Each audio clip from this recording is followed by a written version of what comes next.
കൊച്ച് കിടന്ന് കരയെന്ന് പറഞ്ഞു. പിന്നെ അതിനകത്ത് പെട്ടുപോയായിരുന്നു. അപ്പോൾ അതിൻ്റെ നടുവ് പോകുന്നില്ലെന്ന് പറഞ്ഞു. അപ്പം എടുത്ത് തോളയിട്ടുകൊണ്ട് ഇറങ്ങി വന്നു. അതാ ചോര, അല്ലാതെ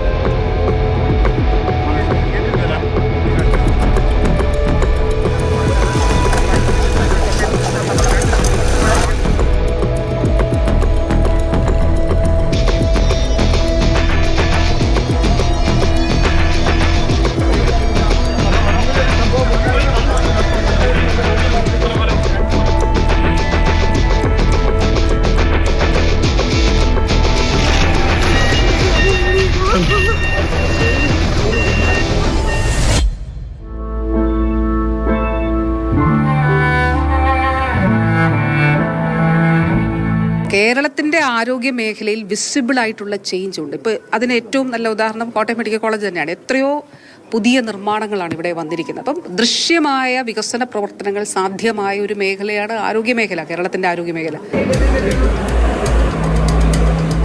നമ്പർ 1 ആരോഗ്യ കേരളമാണ് ദാ തകർന്ന തരിപ്പണമായി കിടക്കുന്നത്. പൊളിഞ്ഞു വീണത് PR വർക്കാണ്.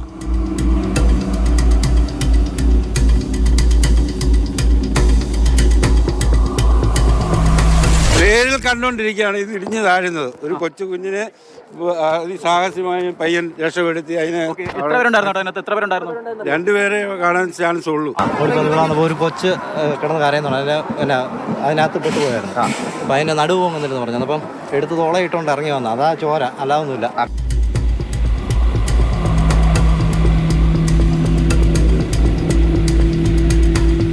ഒരു ലേഡി ഉണ്ടായിരുന്നു, 45 years, ചെറിയൊരു ലാസറേഷൻ സൈഡ് ഇഞ്ചുറീസ് ഉണ്ടായിരുന്നു. ഇവിടെ ഒരു ഡോർ ഉണ്ടായിരുന്നു, അതിൽ പിടിച്ച് രണ്ടുപേരായിട്ട് കൊണ്ടുപോയി. കുഴപ്പമില്ലാത്ത ഇഞ്ചുറീസ്. ഈ കെട്ടിടം പ്രവർത്തിക്കുന്ന കെട്ടിടമാണോ? അല്ല, ഇത് റുഡിമെന്ററി, യൂസ് ചെയ്യുന്നില്ല.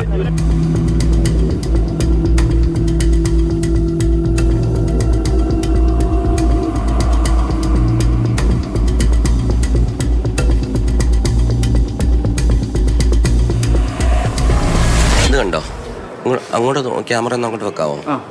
ഇത് കണ്ടോ, ഇതാണ് നമ്മുടെ ഒരു മെഡിക്കൽ കോളേജ്. കഴിഞ്ഞ ദിവസം ഒരു ഡോക്ടർ തിരുവനന്തപുരം മെഡിക്കൽ കോളേജിൻ്റെ കാര്യം പറഞ്ഞപ്പോഴത്തേക്കും അല്ല, ഈ മതിൽ കണ്ടില്ലേ, ഇതെല്ലാം ഇതിൻ്റെ ചുവര് കണ്ടില്ലേ, ഇത് കണ്ടോ, ഇതൊക്കെ എപ്പോൾ വേണമെങ്കിലും ഇടിഞ്ഞ് വീഴാം.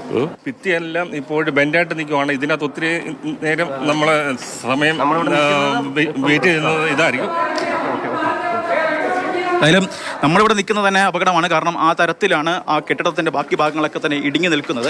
അല്ലല്ല, ഞങ്ങൾ ഇതിന് മെയിൻ്റെനൻസിൻ്റെ ഒക്കെ പെയിൻറ്റിംഗ് ഒക്കെ ചെയ്തിരുന്നതാണ്. അപ്പോൾ നേരത്തെ ഇത് അവിടെ ഒക്കെ പൊട്ടിപ്പൊളിഞ്ഞ് തന്നെ ആയിരുന്നത്. അപ്പോൾ അന്നൊക്കെ പറയുമ്പോൾ അതൊക്കെ സാരമില്ലെന്നും പറഞ്ഞ് വിടുക. കേട്ടില്ല. അല്ലെന്ന് ഇതിന് നേരത്തെ മെയിൻ്റെനൻസ് ചെയ്തുകൊണ്ടിരുന്ന സമയത്ത് ഞങ്ങൾ പെയിൻറ്റിങ്ങിൻ്റെ ഒക്കെ തൊഴിൽ ചെയ്തുകൊണ്ടിരിക്കുന്നവരാണ്.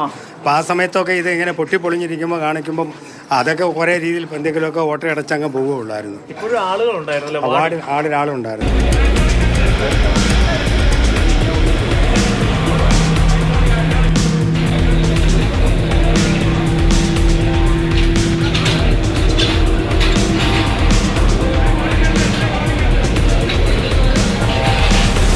ഈ കെട്ടിടം ഉപയോഗിച്ചിരുന്നല്ലോ, ഇതിൽ സൂപ്പറുണ്ടല്ലോ. ഇത് അടച്ചിട്ടിരുന്നതാണ്. ഇത് അപ്പുറത്ത് വാടപ്പുറത്താണ്. ഇത് ഈ ഭാഗം അടച്ചിട്ടിരുന്നിടത്ത് ഈ സാധനങ്ങളൊക്കെ കൊണ്ടുപോയി വേസ്റ്റൊക്കെ കൊണ്ട് അവർ ഡംപ് ചെയ്തിരുന്നതാണ്. അതായത് ഈ ഭാഗം നമ്മൾ ക്ലോസ് ചെയ്തിരുന്നതാണ്. ഈ ബിൽഡിംഗ് ടോട്ടലി നമ്മൾ ഇത് ഷിഫ്റ്റ് ചെയ്യുന്നതിന് വേണ്ടി തീരുമാനം എടുത്ത് നമ്മൾ നിർമ്മാണം പൂർത്തീകരിച്ച് അതിൻ്റെ പ്രവർത്തനങ്ങൾ ഷിഫ്റ്റിംഗ് തുടങ്ങാനായിട്ട് തീരുമാനിച്ചിട്ടുള്ളതാണ്.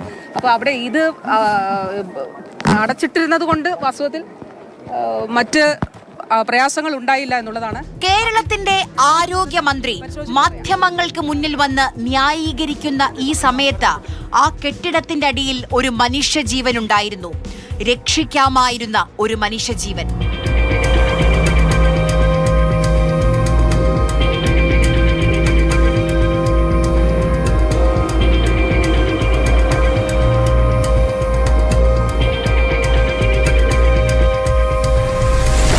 അപ്പോൾ ഞാൻ പറഞ്ഞു, നമുക്കൊരു അസുഖമൊക്കെ ഉള്ളതാണ്. ഞാൻ പറഞ്ഞു, ഒരു കാര്യം ചെയ്യും, നീ എല്ലാം സ്റ്റെപ്പും കയറണം, ഞാനിതെല്ലാം കൊണ്ട് ടെസ്റ്റ് ചെയ്യാം. അതിന് അവൾ പറഞ്ഞു, കൊച്ചിന് ഫുഡ് കൊടുത്തില്ല, ഫുഡ് കൊടുക്കാൻ ഞാൻ പോയിട്ട് മരുന്ന് കൊടുക്കണം.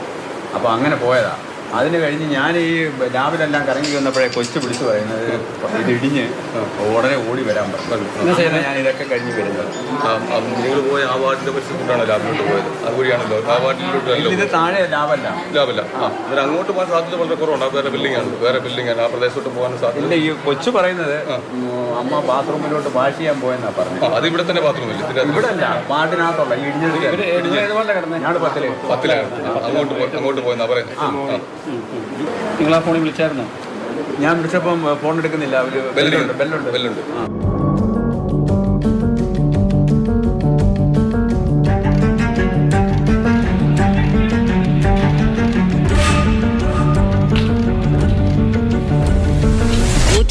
കോടി രൂപ ഇൻഷുറൻസ് നൽകിയിരുന്ന UDFന്റെ 2015-16 കാലയളവിൽ നിന്ന് 1600 കോടി രൂപ ഒരു വർഷം ഇൻഷുറൻസിന് വേണ്ടി ചെലവഴിക്കുന്ന നിലയിലേക്ക് കേരളത്തിന്റെ ആരോഗ്യ സംവിധാനം മാറിയെങ്കിൽ അത് ജനങ്ങൾക്കാണ് അനുഭവവേദ്യമാകുന്നത്.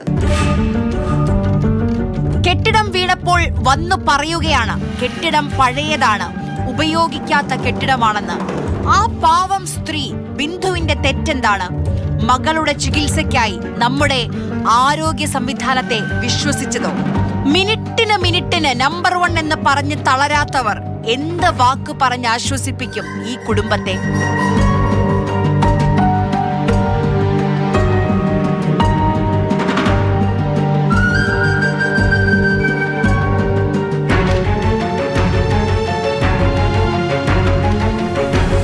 എങ്ങനെ അത് പറയണ്ടേ? ഞങ്ങളിവിടെ ഇല്ലായിരുന്നു. ഞങ്ങൾ ദൂരേന്ന് വന്നതാ. ഞങ്ങൾ എറണാകുളത്തായിരുന്നു. അപ്പോൾ ഞങ്ങൾ അവിടുന്ന് വന്നതാണ്. ഇപ്പോൾ മോൾക്ക് സുഖമില്ലാതെ ഇവിടെ കിടക്കുമായിരുന്നു. മോളെ ന്യൂറോ സർജറി അടുത്ത 3 വീക്സ് കഴിഞ്ഞിട്ടാണ് പറഞ്ഞേക്കുന്നത്. അപ്പോൾ 3 ആഴ്ച മുമ്പ് അഡ്മിറ്റ് ആവണമെന്ന് പറഞ്ഞ് ഞങ്ങൾ കൊണ്ടുവന്ന് അഡ്മിറ്റ് ചെയ്തതാണ്. അപ്പോൾ അതിൻ്റെ ഇടയ്ക്കാണ് ഇങ്ങനെ. അപ്പം തന്നെ പറഞ്ഞായിരുന്നു അവർ ഇതുപോലെ ബാത്റൂമിൽ പോയപ്പോൾ തന്നെ ഇങ്ങനെ വിളിച്ചു. അപകടം നടന്നപ്പോൾ മോള് വിളിച്ച് പറഞ്ഞു ഞങ്ങളുടെ ഇങ്ങനെ പോലെ അപകടം നടന്നു, ഇതുപോലെ ഹോസ്പിറ്റലിലാണ്, അമ്മയെ കാണുന്നില്ല എന്ന് പറഞ്ഞു. അപ്പം തന്നെ ഞാൻ ഇവിടെ മാക്സിമം വിളിച്ച് തിരക്കി. 2 മണിക്കൂറിന് ശേഷമാണ് ആളെ കണ്ടെത്തിയത്. അതെ, അതിൻ്റെ എന്തൊക്കെയോ നമ്മളിവിടെ ഇല്ലായിരുന്നത്. ഞാൻ ഇതുവരെ സ്ഥലമൊന്നും കണ്ടിട്ടൊന്നുമില്ല. എങ്ങനെയാണ് സംഭവിച്ചതെന്ന്. ഞാൻ മോളുടെ അടുത്തോട്ടൊന്ന് പോവാം. അവളും ഒരു മകനും ഉള്ളത്. മകൻ എറണാകുളത്താണ് ജോലി.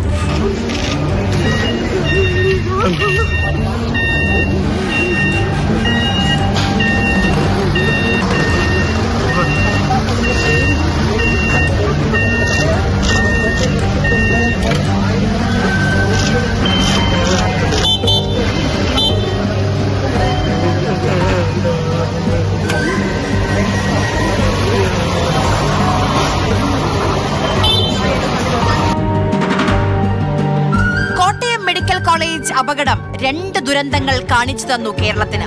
ഒന്ന്, ബലക്ഷയമുള്ള, എപ്പോൾ വേണമെങ്കിലും തകർന്നു വീഴാവുന്ന ഒരു കെട്ടിടം പ്രതിദിനം 100 കണക്കിന് രോഗികൾ വരുന്നിടത്തുണ്ടെന്നറിഞ്ഞിട്ട് നമ്മുടെ ആരോഗ്യ വകുപ്പ് കയ്യും കെട്ടി നോക്കി നിന്നു.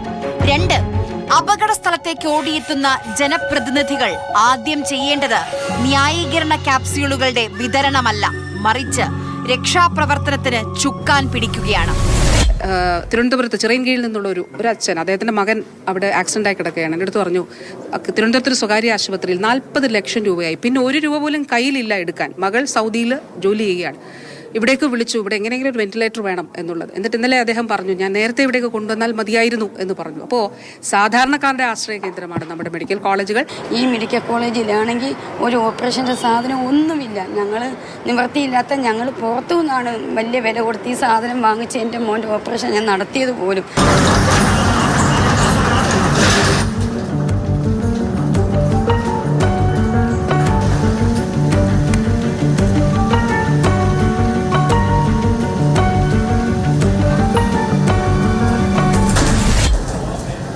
ഒച്ചയോ കേട്ടോണ്ടാണ് ഞങ്ങൾ അവിടുന്ന് ഓടി മാറിയത്. ഇവളെ എടുത്തോണ്ട് നമുക്ക് പോകാൻ പറ്റത്തില്ലല്ലോ. പെട്ടെന്ന് ഞാൻ മകനെ വിളിച്ച് പറഞ്ഞു, എളുപ്പം കയറുവാടാ മോനെ, നമുക്ക് ഓടിപ്പോകാമെന്ന്. അങ്ങനെ ഓടി വന്ന് ഞങ്ങൾ രക്ഷപ്പെടുകയായിരുന്നു.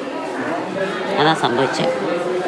ഞങ്ങളൊരു ഒച്ച കേട്ടിട്ട് ഇങ്ങനെ ഇതെല്ലാം കൂടെ വരുന്നത് കണ്ടുകൊണ്ട് എല്ലാം ഒത്തിരി പേരുണ്ടായിരുന്നല്ലോ. ബാത്റൂമിൽ ആളുണ്ടെന്നും പറഞ്ഞ് കാർച്ച കൂച്ച് നമുക്കൊന്നും ചെയ്യാൻ പറ്റത്തില്ലാതെ ആയിപ്പോയി.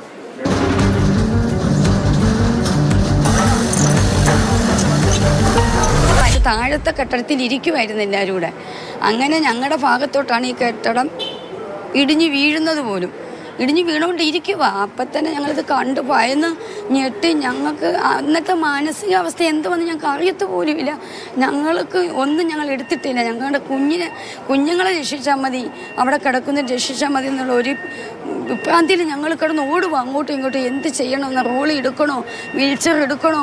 ലാസ്റ്റ് ഇതൊന്നും കിട്ടാതെ വന്നപ്പോഴാണ് ഞങ്ങൾ കട്ടിലൂടെ പൊക്കിയെടുത്ത് കൊണ്ടുപോയി കൈക്കകത്ത് കോരി എടുത്ത് 4-5 പേര് കോരി എടുത്തവരുണ്ട്, തോളയിലിട്ടവരുണ്ട്.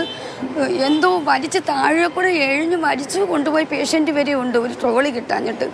എന്നിട്ട് ട്രോളി ആ സമയത്ത് കിട്ടത്തില്ല, എല്ലാവരും അങ്ങോട്ടും ഇങ്ങോട്ടും ഓടി കൊണ്ടുപോകാനായിട്ട് നിൽക്കുക. അങ്ങനെ ഞങ്ങൾ ഞങ്ങളുടെ മോനെ രക്ഷിച്ചത്. ഈ ഓക്സിജൻ അവിടെ കറക്റ്റായിട്ട് കൊടുത്തിരിക്കുന്ന ആൾക്കാരൊക്കെ ഉണ്ട്. അവരെയെല്ലാം ഓക്സിജൻ റിമൂവ് ചെയ്തിട്ടാണ് നമ്മൾ കട്ടിലടക്കം അവരെല്ലാവരുടെ കൂടി നമ്മൾ ഈ വരാന്ത വഴി എടുത്ത് മാറ്റിയത്. അത് 14-ന് താഴെ വരണമെന്നുണ്ടെങ്കിൽ ഉണ്ടല്ലോ, ഈ ബ്ലഡ് ബാങ്കിൻ്റെ അവിടെ വരണമെന്നുണ്ടെങ്കിൽ ആ സ്റ്റെയർ ഇറങ്ങണം. ആ അത്രയും സ്റ്റെയർ ഇറങ്ങിയത് തന്നെ കട്ടിലോടെ എല്ലാവരോടും കൂടി പിടിച്ച് പൊക്കി എടുത്തുകൊണ്ടാണ് നമ്മൾ താഴെ ഇറങ്ങിയത്.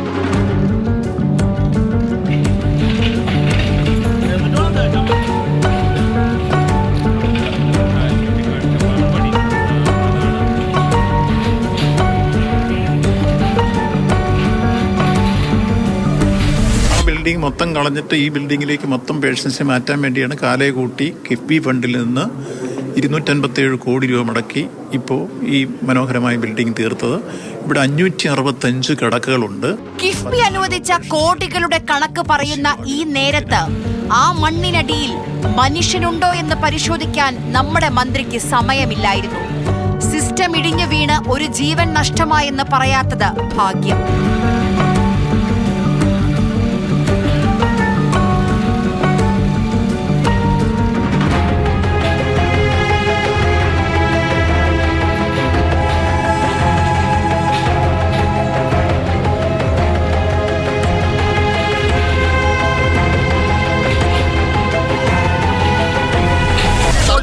എല്ലാ വാദങ്ങളും തെറ്റാണെന്ന് തെളിഞ്ഞിരിക്കുക. ഞങ്ങൾ തുടക്കം തൊട്ട് ഇവിടെ ആവശ്യപ്പെട്ടുകൊണ്ടിരിക്കുക, എത്രയും പെട്ടെന്ന് റെസ്ക്യൂ നടക്കണം. ഇവിടെ സംശയമുണ്ട്. എന്റെ അടുത്ത് ഒരു കുട്ടി വന്ന് പറഞ്ഞു, അമ്മ ബാത്റൂമിൽ പോയെന്ന് പറഞ്ഞു പോയാൽ പിന്നെ ഫോൺ എടുക്കുന്നില്ല എന്ന് പറഞ്ഞായിരുന്നു. നമുക്കറിയില്ല എന്താ സാഹചര്യം, റെസ്ക്യൂ നടക്കട്ടെ. പക്ഷേ ഇതേപോലെ ആളൊഴിഞ്ഞ കെട്ടിടം എന്നൊക്കെ പറഞ്ഞ് ആൾക്കാരെ തെറ്റിദ്ധരിപ്പിക്കാൻ വിചാരിക്കേണ്ട. ഞങ്ങൾക്ക് ഇവിടെ റെസ്ക്യൂ നടക്കണം, അതിനാണ് പ്രാധാന്യം. ആ റെസ്ക്യൂ നടക്കട്ടെ. വീണ്ടും ഇത് ഉന്നയിക്കാൻ പോവുക, യാതൊരു സംശയമില്ല.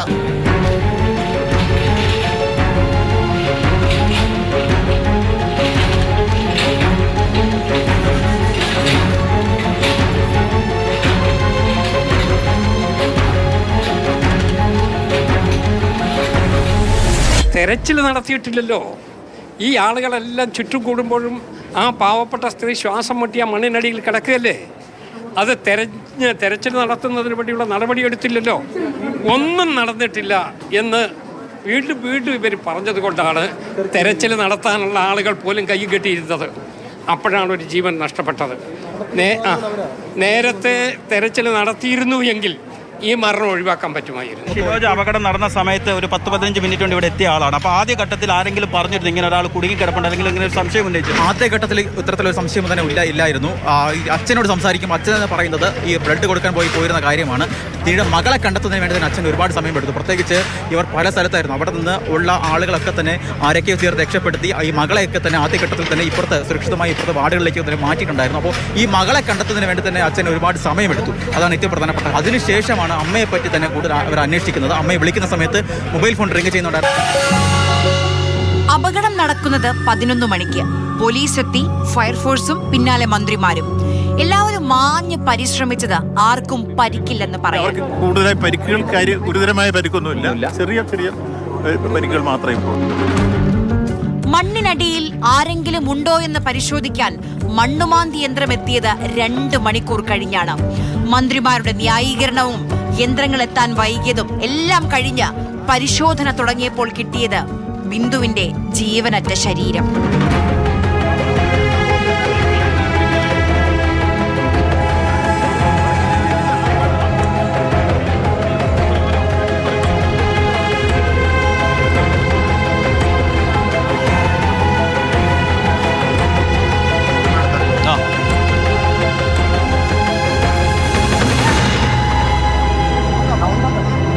കഴിഞ്ഞ 2017-18 കാലയളവിലാണ് ഇതിനൊരു ഫണ്ട് അനുവദിക്കപ്പെടുന്നത്. ആ നിലയിൽ ഒരു സർജിക്കൽ ബ്ലോക്ക് നിർമ്മിക്കുന്നതിന് കാലഹരണപ്പെട്ടോ എന്നുള്ള, അല്ലെങ്കിൽ ഇത് കാലപ്പഴക്കം കൊണ്ട് ഈ ബിൽഡിംഗ് ഉപയോഗിക്കാൻ പറ്റില്ലയോ എന്നുള്ളൊക്കെ പരിശോധനകൾ നടന്നതിന്റെയൊക്കെ ഭാഗമായി. മന്ത്രി പറയുന്നത് കേട്ടാൽ വിചാരിക്കും ശുചിമുറി പ്രവർത്തിച്ചിരുന്ന ഈ കെട്ടിടത്തിന് മാത്രമാണ് കാലപ്പഴക്കമെന്ന്. അതാണോ വാസ്തവം? അല്ല. ഏത് നിമിഷവും നിലം പതിക്കുന്ന കെട്ടിടത്തിന്റെ നേർക്കാഴ്ച ഇതാ. ഒരു കെട്ടിടം പൊളിഞ്ഞു വീണാൽ ആദ്യം ചെയ്യേണ്ടത് എന്താണ്? അതിനുള്ളിൽ ആരെങ്കിലും ഉണ്ടോ എന്ന് പരിശോധിക്കുകയല്ലേ? മന്ത്രിമാർ അവിടെയുള്ളപ്പോൾ ഒരു ജീവൻ രക്ഷാകരം തേടുകയായിരുന്നു.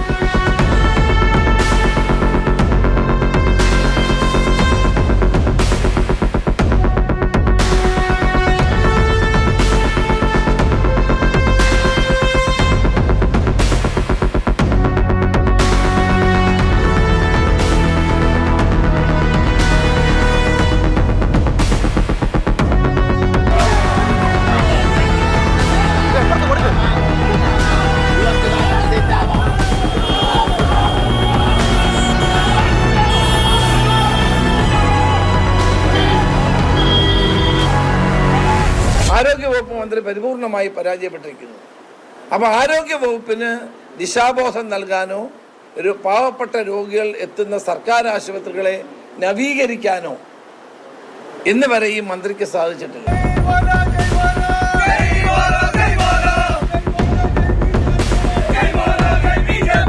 ഇത് കേരളത്തിലെ ആരോഗ്യ മേഖല നാഥനില്ലാ കളരിയാക്കി മാറ്റിയിരിക്കുകയാണ്. കേരളത്തിലെ പൊതുജനാരോഗ്യ രംഗം ആകെ നാഥനില്ലാ കളരിയാണ്.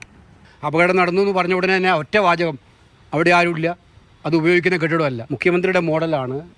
കേരള മോഡലിനെ എവിടെയെങ്കിലും ദുരന്തം വന്നാലും ആക്രമിക്കപ്പെട്ടാലും ന്യായീകരിക്കേണ്ടതാണ് നമ്മുടെ ജോലി എന്നാണ് മന്ത്രിമാർ ധരിക്കുന്നത്.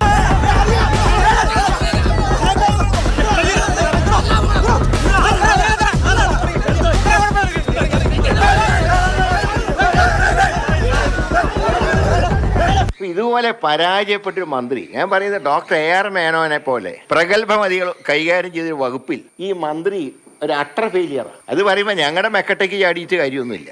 കെ മുരളീധരൻ്റെ ഹിസ്റ്ററി നോക്കാനല്ല വീണ ജോർജിനെ ആരോഗ്യമന്ത്രിയാക്കിയിട്ടില്ല, കേരളത്തിലെ ആരോഗ്യം നോക്കാൻ വേണ്ടിയിട്ട്. അതിന് പകരം വിമർശിക്കുന്നവരെ പേഴ്സണൽ ഹരാസ്മെൻറ്റ് അത് അവരുടെ സംസ്കാരമായിരിക്കും. ഞാൻ ആ സംസ്കാരത്തിലേക്ക് വിടുന്നില്ല. കാരണം ഇവിടെ തർക്കം ഞങ്ങൾ തമ്മിലല്ലല്ലോ. ആരോഗ്യ വകുപ്പിൻ്റെ അനാരോഗ്യത്തിനെ കുറിച്ചാണ് ഞങ്ങൾ പറഞ്ഞത്.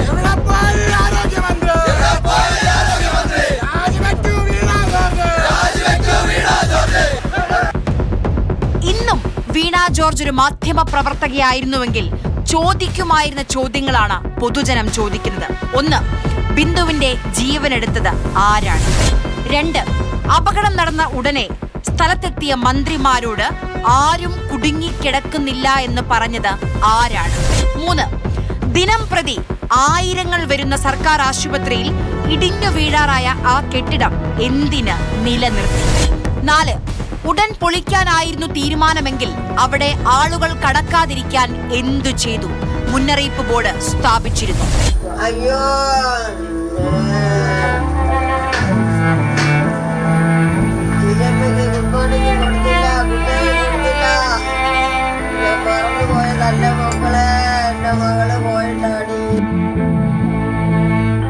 ലൈഫ് പദ്ധതിയിൽ ലഭിച്ച വീട്ടിലാണ് 5 അംഗ കുടുംബം താമസിക്കുന്നത്.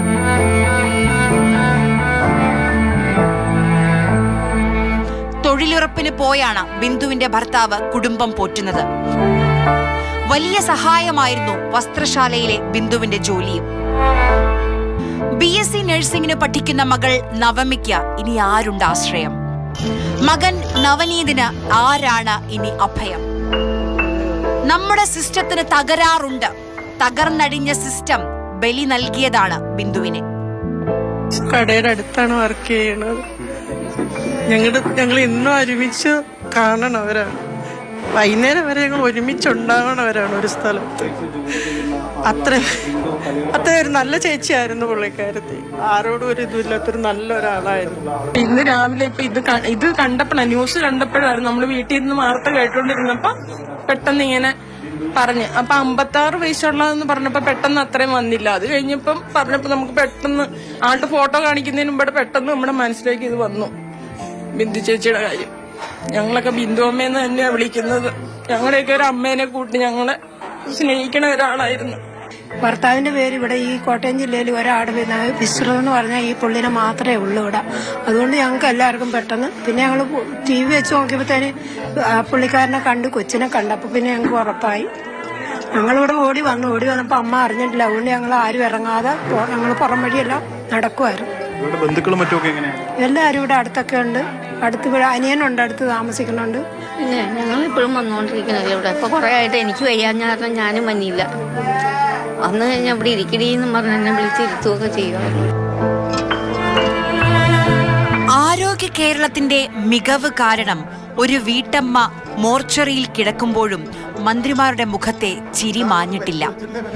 ആരോഗ്യ കേരളത്തെ രോഗാവസ്ഥയിൽ നിന്ന് രക്ഷിക്കാൻ അടിയന്തര ശസ്ത്രക്രിയകൾ അനിവാര്യം.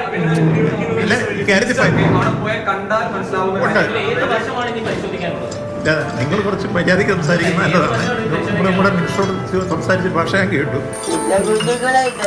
എവിടെ പോയി എന്റെ കുഞ്ഞുങ്ങളായിട്ട് എവിടെ പോയി കുക്ക് എന്റെ കുഞ്ഞു പടി കുക്ക് എന്റെ കുട്ടേ എന്റെ കുട്ടേ എന്റെ കുഞ്ഞ് എന്റെ പൊന്നു കുട്ടേ എന്റെ പൊന്നു കുട്ടേ എന്റെ പൊന്നു കുട്ട അവിടെ പോയാ.